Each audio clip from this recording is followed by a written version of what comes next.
Do you ever find yourself caught in a relentless cycle of what-if scenarios, anxiously projecting into an uncertain future? Imagine a life where you feel a deep, unshakable calm, even when faced with looming unknowns. What if an ancient wisdom, forged in the crucible of Roman challenges, held the precise key to unlocking that freedom from future worries for you right now? For centuries, thinkers have grappled with the human tendency to fret over what is yet to come. Among them, the Roman Stoic philosopher Seneca offered profound insights into this very human struggle. He wasn't just an academic. He was a statesman, a playwright, and an advisor to emperors, experiencing the full spectrum of life's unpredictable tides firsthand. Seneca understood the psychological toll of chronic anxiety. He witnessed how people, surrounded by luxury and power, could still be utterly tormented by thoughts of potential misfortune or impending change. This wasn't merely about logic. It was about the lived experience of suffering, a suffering he aimed to alleviate through rational reflection. His writings, often penned as letters to friends, provide a direct window into his counsel for maintaining tranquility amidst chaos. He sought to distinguish between genuine, present dangers and the phantom fears our minds conjure. His words remind us that much of our misery stems from our own imaginative faculties, not external reality. Seneca put it quite starkly: the mind that is anxious about future events is miserable. Consider that for a moment. He wasn't suggesting ignorance of potential issues, but rather a profound understanding that preemptive suffering is a choice, even if an unconscious one.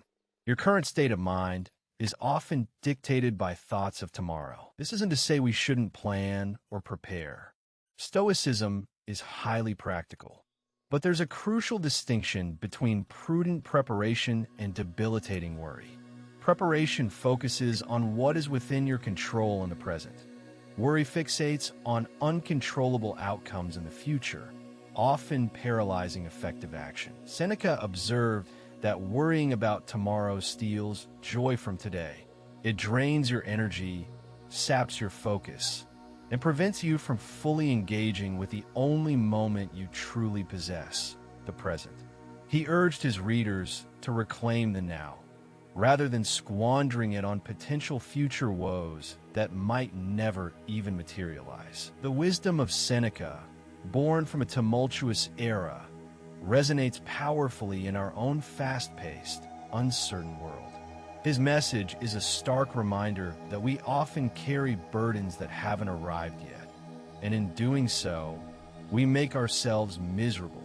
The first step to freedom is recognizing this pattern within yourself. Taking Seneca's idea even further, another foundational Stoic, Epictetus, honed in on the nature of our worries. Epictetus lived a very different life from Seneca. He was born a slave and later became a respected teacher, emphasizing personal freedom and inner resilience regardless of external circumstances. His perspective was forged from hardship. Epictetus taught that our distress doesn't come from events themselves, but from our judgments about them. This concept is fundamental to all Stoic practice.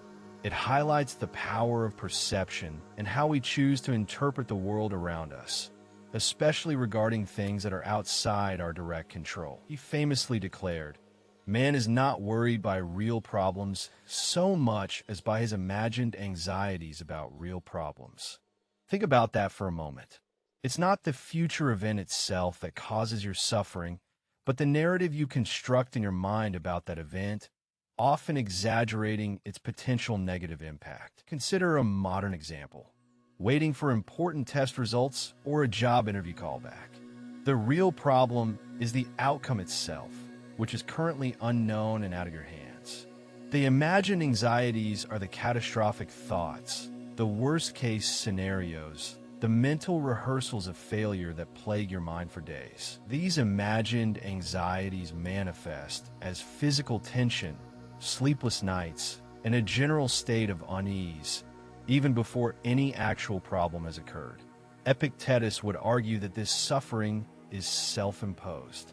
You are allowing your internal monologue to create a prison of fear, even when the bars are purely mental constructs. The key insight here is recognizing the difference between what is happening and what you are imagining will happen. Many of our future worries fall into the latter category. They are stories we tell ourselves, often based on past fears or societal pressures, rather than concrete, immediate realities. By understanding this, you begin to gain power. You can learn to question those imagined anxieties. Is this a real and present danger or a hypothetical dread? Is this problem occurring now? Or am I suffering from a potential problem that might never arrive? This distinction is profoundly liberating. So, how do we apply this ancient wisdom to stop worrying about the future? The Stoics offer practical, actionable steps. It begins with a simple yet profound understanding that he suffers more than necessary, who suffers before it is necessary, as Seneca so wisely reminded us. The first step is to practice what Stoics call the dichotomy of control. Clearly distinguish between what is within your control and what isn't. Your effort, your attitude, your present actions, these are yours. The outcome of a future event, other people's reactions, or global circumstances, these are not. When you catch yourself worrying about the future, pause. Ask yourself, is this within my control right now? If the answer is no, then acknowledge that thought, gently let it go, and redirect your focus to what you can control in the present moment.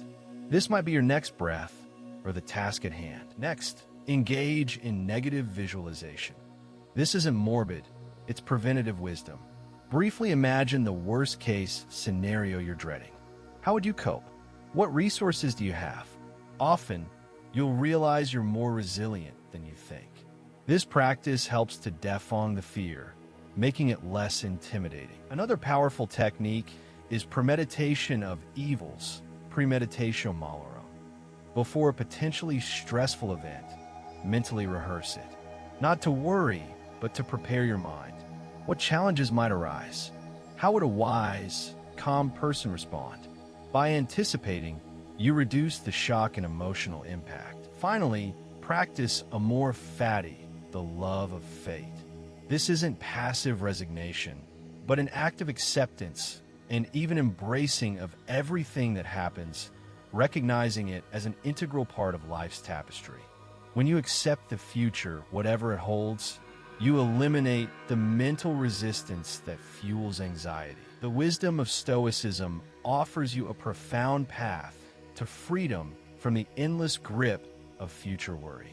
By understanding that much of your suffering is self-created, and by applying these powerful ancient techniques, you can reclaim your present moment and live with greater tranquility. Begin today by focusing on what you control and accepting what you don't.